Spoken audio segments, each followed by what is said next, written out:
There is exactly one thing in this world that Donald Trump arguably is okay at, and it's golf. But despite that, he still feels the need to bend the rules for literally no reason. Take a look at this.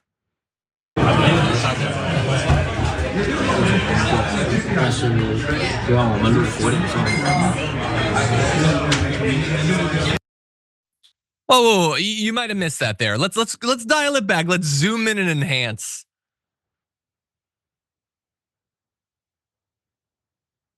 Yep. There it is. What's that little white thing there? Is that the ball? I thought golf was like a soccer thing. I didn't think you're supposed to touch it with your hands. Apparently the rules are different for different people though. And so Donald Trump goes up and he hits it. And so rather than it being in a place where that shot would be more difficult, the caddy just knows, just do whatever you want, just throw it there. Notice, Trump didn't do it himself. It's not like Trump goes and he's like, oh, that's really tough, and he takes it. His caddy knows that Donald Trump is not even gonna try to take a difficult shot. And so he preemptively cheated for him. And here is the thing, JR. We know that Donald Trump is a massive golf cheater. There is literally a book that was written about it, and I'm thinking we should have Rick Riley on the show. Maybe we'll reach out to him. But and by the way, in that he says, the caddies got so used to seeing him kick his ball back onto the fairway, they came up with a nickname for him, Pele. Yeah, but if he was playing soccer, he'd probably be cheating in that too. So JR, if you're just playing casually or whatever, and especially if you're not very experienced and you don't want to hit it from the rough, you pick it up and you move it over or whatever. I've played 2 rounds of golf, so I'm basically an expert, and I've done that a couple times. But Donald Trump swears to God that he is one of the best golfers ever. And whether he's good or not, he has played a lot of golf. Like if anyone is qualified to try to hit it out of the rough or out of the sand or whatever, it would be him. And yet, that's what he does. It's just like he always wants the cred. He wants you to think that he's cool, but he can't actually do it. He doesn't have the goods, Jared. What do you think? You know more about golf than me. This really shows, I mean, I'm not sure. I mean, I did it for a bit and then I was getting decent. But in those moments, this is how actual competitors are. Say you do have a bad shot, you end up in a point where you have to get out of the rough, or you have to line it back up, or oh man, I'm just getting close, I'm not gonna make par.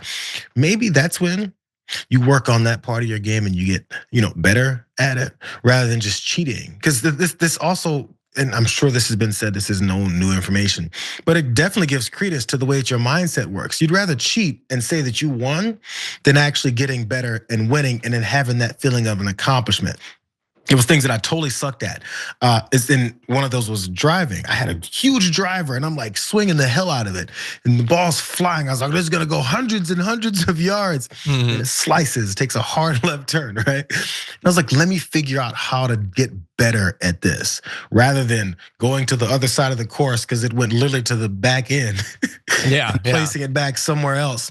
Like the guy doesn't care to do things well, he cares that the result makes it look like he does things well. And that goes to every aspect of his life.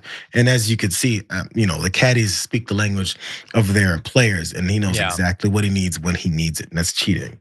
Exactly. By the way, the next time you visit LA, we should definitely play because I think that would be fun.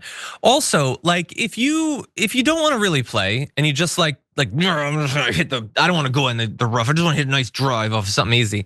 Just go do top golf or whatever. Like you can have like some wings, you can have like a flatbread or something. It'll be nice. Like you don't need to walk around. And by the way, at this point, I just want to say, a lot of people will be like, why are you guys so focused on this? Who are you to tell him how to play golf? In my defense, you know who I am to tell him how to play golf? The guy who paid for his trip.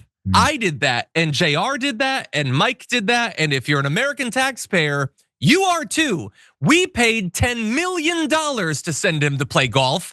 I get to give notes at that point, I think, actually. If you want me to back off and tell me to shut up about how to play golf, pay for it yourself. You're supposedly a billionaire. You've got the money, but so long as I'm paying for you to do your hobby or whatever, I get to give notes, okay? If someday John Iadarola becomes President Iadarola and you pay $10 million to send me to go play board games at Gen Con, then you can critique my strategy in terraforming Mars. But until that day, I decide how I move my cardboard and bits of plastic.